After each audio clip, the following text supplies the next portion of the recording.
Propaganda करने वाले 2018 के इंतखाबात की बात क्यों नहीं करते? 72 घंटे से ज्यादा तक नताइज रोके गए। नायब वजीर आजम इसहाक डार का सेनेट में इजहार ख्याल। उन्होंने कहा कि पुरअमन एहतजाज सबका हक है। एहतजाज के नाम पर तोड़फोड़ रियासत के लिए नुकसानदेह है। आने वाली नस्लों की बेहतरी के लिए काम करना है। मौजूदा हुकूमत ने किसी के खिलाफ मुकदमात नहीं बनाए। 2018 का हिसाब जो है वो सारी दुनिया को पता है कि क्या हुआ, इलेक्शन किसका जीता हुआ था, किसको जितवाया गया।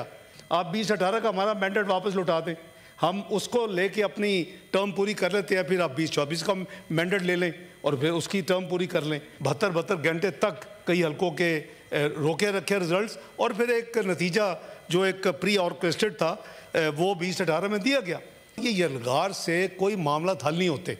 एक है पीसफुल एहतजाज, उसका ऑब्वियसली हर एक का आईनी हक है, लेकिन वहाँ पब्लिक रिसोर्सेज इस्तेमाल करने की इजाज़त नहीं है कि हम ऐसी चीज़ें करें जो कि हमारी आने वाले नस्लें, जिसके लिए मेरे भाई ने honourable leader of the opposition ने कहा कि हमें उनको कुछ दे के जाना है।